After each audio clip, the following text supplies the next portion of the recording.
ऋषियों ने मंथन चिंतन करके जो दिया है उसको हम आपको देने की कोशिश करेंगे। और ज्ञान सारगर्भित है, क्योंकि इससे बड़ा ज्ञान, जैसा गुरु जी ने कहा कि ज्योति धन प्रकाश और ईश्वर, ये ईश्वर का प्रकाश है। हम इसी के माध्यम से जो है हम सब कुछ को देखते हैं, समझ गए ना। तो आज हम वार के विषय में शुरू करेंगे। तो वार को कैसे जाने हम, ठीक है।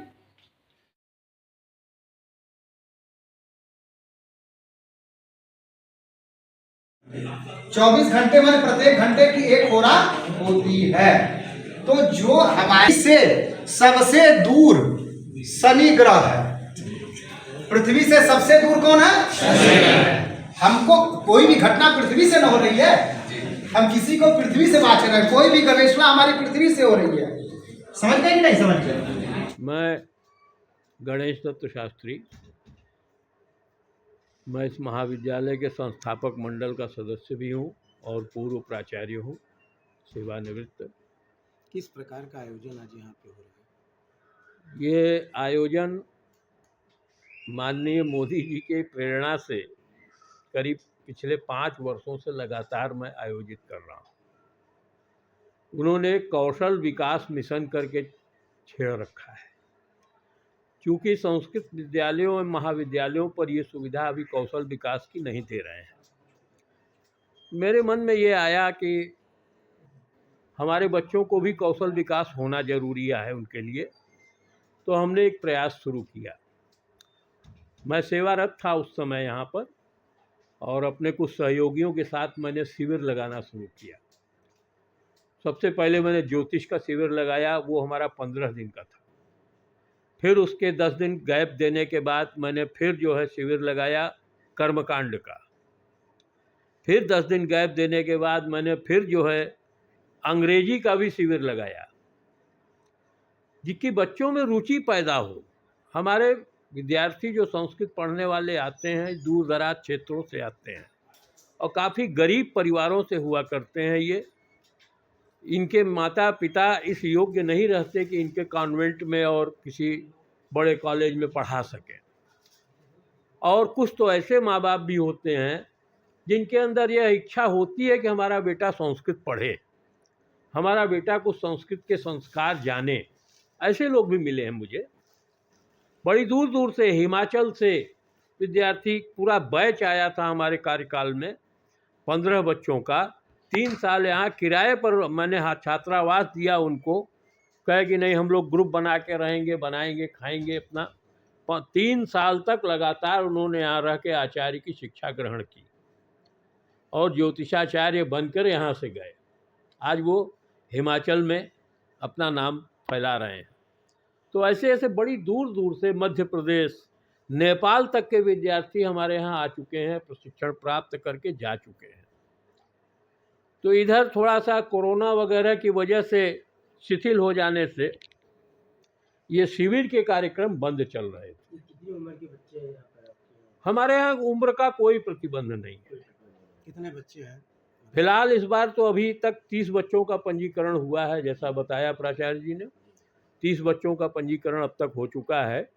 अब ये आपके जरिए जब ये समाचारों में जाएगा तब लोगों में रुचि और पैदा होगी और वो आएंगे। एक समय यह स्थिति होती थी कि मुझे हाल में माइक लगवाकर प्रशिक्षक को तब पढ़ाने के लिए सुविधा दी जाती थी, क्योंकि इतने बच्चे भर जाते थे कि फिर बोलकर, वो बुजुर्ग विद्वान थे जो हमारे मित्र थे, इस समय अस्वस्थ चल रहे हैं, उनके लिए माइक लगवाता था मैं। माइक लगाओ क्योंकि सबको बराबर सुना जाए।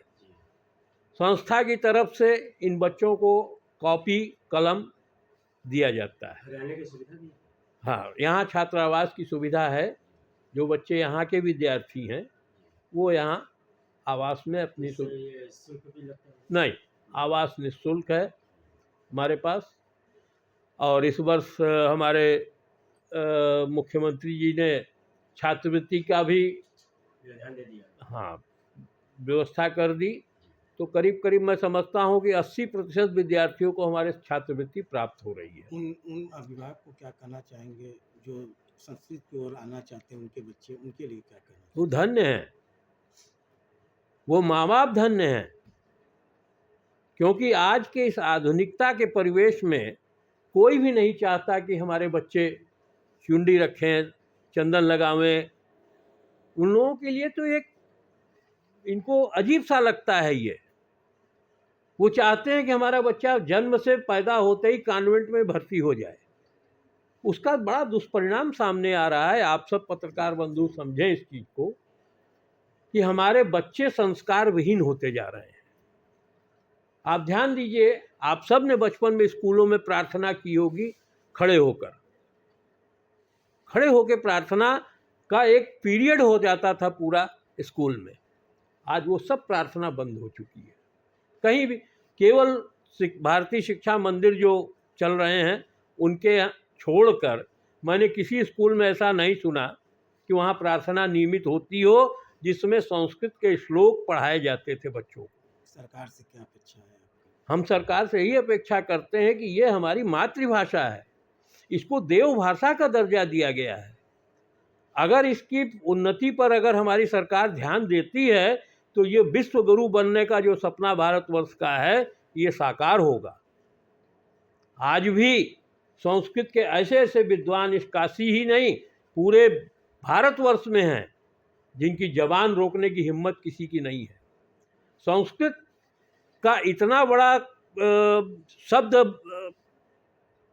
शब्द खंड है, इतना बड़ा व्याकरण है हमारा, इतना बड़ा पूरे विश्व की भाषाओं को हम चैलेंज कर सकते हैं। इतना बड़ा शब्दकोश, सॉरी मैं गलत बोल गया, खंड, शब्दकोश दुनिया की किसी भाषा के पास नहीं है, ये मैं चैलेंज के साथ कह सकता हूँ।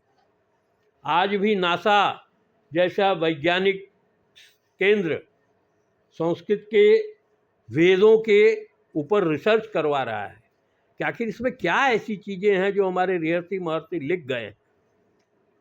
तो इसलिए संस्कृत का प्रोत्साहन अगर हमारी सरकारें देती हैं तो ये निश्चित है कि सरकारों का भविष्य सुखद होगा, हमारे नौनिहालों का भविष्य सुखद होगा जो संस्कार से प्रेरित होकर जाएंगे।